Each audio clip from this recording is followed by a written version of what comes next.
रहमान रहीम। तो कल जो हमने पढ़ा था पीडीआई की क्लासिफिकेशन तक पढ़ा था। आज हम पढ़ेंगे reason for the tooth loss. Reason for the tooth loss में काफ़ी रीज़न दिए हैं। इसमें सबसे पहले आपने पढ़ना है कि ट्रॉमेटिक इंजरीज़ की वजह से टूथ लॉस हो सकता है। आपकी डेंटल डिजीज़ की वजह से गम लाइक पेरोडोंटल डिजीज़ में इन्फेक्शन में टूथ लॉस हो सकता है, लाइक कैरीज है, पेरोडोंटल डिजीज़ है, या फेल्ड एंडोडोंटिक ट्रीटमेंट की वजह से सिस्ट है, मेलिग्नेंसी है, या इसके अलावा कोई ट्यूमर्स है तो इसमें भी टूथ लॉस हो सकता है। रेडिएशन थेरेपी की वजह से भी टूथ लॉस हो सकता है।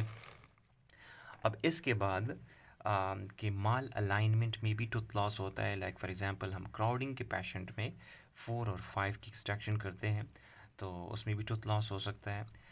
इसके अलावा एट्रोजेनिक एक्सट्रैक्शन मींस कि आपकी रॉन्ग डायग्नोसिस और फॉल्टी कम्युनिकेशन की वजह से जो टूथ लॉस होता है उसमें उसको हम एट्रोजेनिक एक्सट्रैक्शन बोलते हैं। अब इसके अलावा congenitally missing teeth, like for example partial anodontia है, ओलिगोडोंशिया है, या इनोडोंशिया है, इसमें भी मिसिंग टीथ हो सकते हैं। डाउन सिंड्रोम है तो इसकी वजह से क्या होगा कि the tooth will fails to erupt. तो एरप्शंस की और भी रीजंस है कि why the tooth is not going to erupt. तो इसमें मल्टीपल रीज़न है। एग्जांपल्स मैंने दे दिया कि फॉर एग्जांपल डाउन सिंड्रोम्स है तो इसमें एरप्ट नहीं हो रहा है।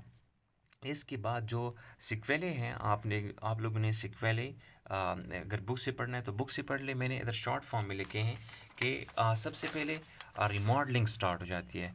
रिमॉडलिंग की जो मेकेनिज़म्स है कि ये है कि सबसे पहले टूथ लॉस होगा। टूथ लॉस होने के बाद जो सपोर्टिंग अल्वियोलर बोन है उसकी रिजॉर्प्शन स्टार्ट हो जाती है मार्जिनस पे, और सॉकेट की फिर फिलिंग हो जाती है, ऑस्टियाइड आता है उसमें। और इसी तरह जो ओवरऑल जो शेप है रेजिडुअल रिज की, तो वो राउंडेड बन जाती है, और इसी राउंडेड अल्वियोलर रिज को हम रेजिडुअल अल्वियोलर रिज भी कहते हैं। इसके बाद जो दूसरा सिक्वेल है वो लीनिंग है। लीनिंग और टिल्टिंग हो सकती है कि इसमें सिर्फ क्राउन की टिल्टिंग हो जाती है, इसमें कोई रूट मूवमेंट्स नहीं होती है, तो इसको हम लीनिंग और टिल्टिंग बोलते हैं। लाइक फॉर एग्जांपल ये 4 मिसिंग्स है, और ये 5 मिसिंग है, ये 4 टीथ है, और ये 6 है। तो इसकी जस्ट क्राउन की रोटेशन हो गई, या क्राउन की लीनिंग और टिल्टिंग हो गई, तो उसको हम क्या बोलते हैं? टिल्टिंग्स। इसके अलावा अच्छा, नेक्स्ट जो सिक्वेल है इसमें ड्रिफ्टिंग है। अब ड्रिफ्टिंग और लीनिंग में दोनों में डिफरेंस ये है कि जो ड्रिफ्टिंग है इसमें क्राउन प्लस आपकी जो रूट मूवमेंट्स दोनों हो जाती है। इसको हम डिस्प्लेसमेंट भी कहते हैं। तो जब डिस्प्लेसमेंट हो जाए सॉकेट में, जो लाइक फॉर एग्जांपल 4 और 6 टीथ है, बीच में मिसिंग टीथ है, तो ये 4 सॉकेट की जगह पे आ जाए, और ये 6 इसकी भी डिस्प्लेसमेंट हो जाए, तो उसको हम ड्रिफ्टिंग कहेंगे।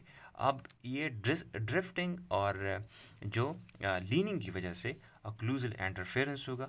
इसी अक्लूजल इंटरफेरेंस की वजह से आपकी टीम जे में पेन होगा।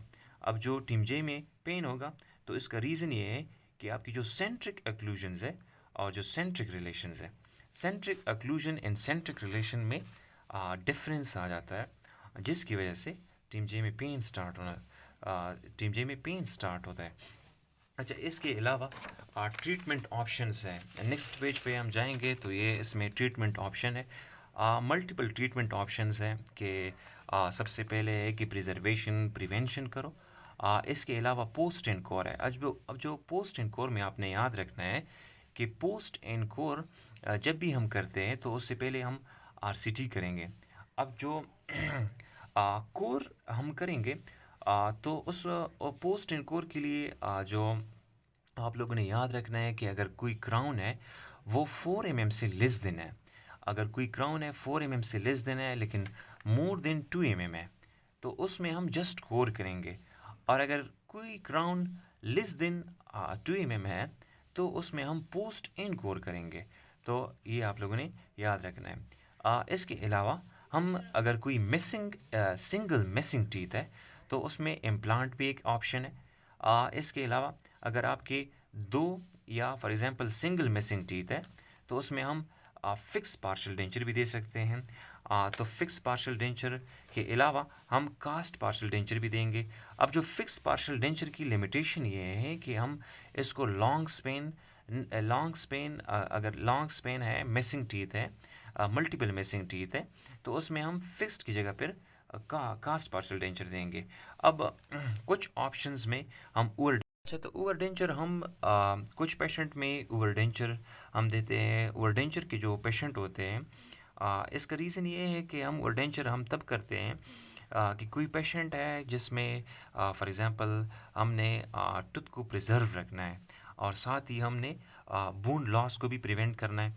तो उसी पेशेंट में हम क्या करते हैं कि सबसे पहले इस केस में हम टूथ कटिंग करते हैं। टूथ कटिंग के बाद हम इम्प्रेशन लेके उसके ऊपर डेंचर बनाते हैं। तो इससे होगा ये कि आपका जो टूथ है वो भी लॉस नहीं होगा और उसके ऊपर डेंचर भी बन जाएगा। तो इसको हम ओवर डेंचर पर बोलेंगे। ओवर डेंचर पे अलग सा एक चैप्टर है, तो वो हम उधर भी पढ़ेंगे। अब इसके अलावा इमीजिएट डेंचर है। इमीजिएट डेंचर कि जब आपकी एक्सट्रैक्शन के बाद, फ़ौरन ही एक्सट्रैक्शन के बाद अगर हम कोई डेंचर देते तो उसको हम इमीजिएट डेंचर बोलते हैं। फिर इमीजिएट में इंट्रिम इमीजिएट डेंचर है और कन्वेंशनल इमीजिएट डेंचर है, तो वो हम बाद में पढ़ेंगे। इसमें भी एक अलग सब चैप्टर है। इसके अलावा कंप्लीट डेंचर है कि कंप्लीट डेंचर भी देख सकते हैं। ये इस रीज़न में देंगे कि जब कोई टीथ बिल्कुल ही ना हो तो कंप्लीट डेंचर देंगे। फिर इम्प्लांट रिटेन डेंचर देंगे। ये तो ये हम उस केस में करेंगे जब हमें बेटर रिटेंशन चाहिए हो और साथ में कि हम सपोर्ट भी हमें चाहिए होगा, तो उस केस में हम इम्प्लांट रिटेन डेंचर देते हैं। इसके अलावा मैक्सिलोफेशियल प्रोस्थेसिस है। मैक्सिलोफेशियल प्रोस्थेसिस में ऑब्चुरेटर्स हैं, लाइक वो ऑब्चुरेटर हम पढ़ेंगे बाद में। इसके अलावा स्प्लिंट एंड स्टेंट्स हैं। अब जो स्प्लिंट है, स्प्लिंट मींस कि ये आप किसी भी टूथ को इमोबिलाइज करना चाहते हो, किसी भी बोन में फ्रैक्चर है या किसी भी टूथ में फ्रैक्चर है, तो उसको हम जब इमोबिलाइज करना चाहें और जब स्टेबलाइज करना चाहते हैं तो उसको हम स्प्लेंटिंग करते हैं। तो स्प्लेंट मींस कि ये वो डिवाइस है कि जो इमोबिलाइज करे, जो सपोर्ट करे आपके फ्रैक्चर सेगमेंट को, या आपकी जो मोबाइल सेगमेंट है या मोबाइल टूथ है उसको जब हम इमोबिलाइज करते हैं तो उसको हम स्प्लेंटिंग बोलते हैं। अब like for example wire composite splint है जो हम री इम्प्लांटेशन के बाद करते हैं। कि फॉर एग्जांपल एक पेशेंट है, एवल्स टूथ के साथ आया है, तो उस एवल्स टूथ को हम क्या करेंगे कि विद इन द 60 मिनट्स उसको हम सॉकेट के अंदर डाल के उसको री इम्प्लांट करते। फिर री इम्प्लांटेशन के बाद उसकी फिक्सेशन होती है, उसी फिक्सेशन को हम स्प्लिंटिंग बोलते हैं। अच्छा, जो स्टेंट है, स्टेंट में हमने याद रखना है कि जो स्टेंट है it is use to maintain the space और it is also use to shape और पोजीशन द टिश्यू। तो ये हम सर्जरी के बाद करते हैं। अब लाइक फॉर एग्जांपल कोई ओरल सर्जरी है, उसके बाद हम करेंगे। कोई ग्राफ्ट है उसके बाद करते हैं, या कोई वेस्टिबुलर डेप्थ को हमने मेंटेन रखना है, ये खैर बाद में भी हम पढ़ेंगे। इसके एग्जांपल में आप लोगों ने याद रखना है कि जो ग्राफ्टिंग के लिए हम करते हैं एक्रिलिक स्टेंट देते हैं।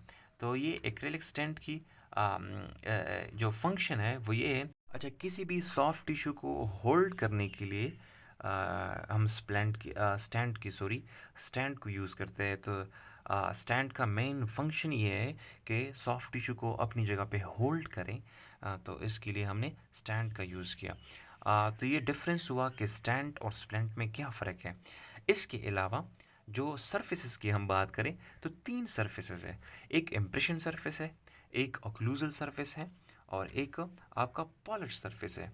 अब जो पॉलिश सरफेस में है इसमें 3 मेन सरफेसेस है कि फेशियल सरफेस अलग से है, फिर पैलेटल सरफेस है और लिंगुअल सरफेस है। तो ये सब आप लोगों ने याद रखना है।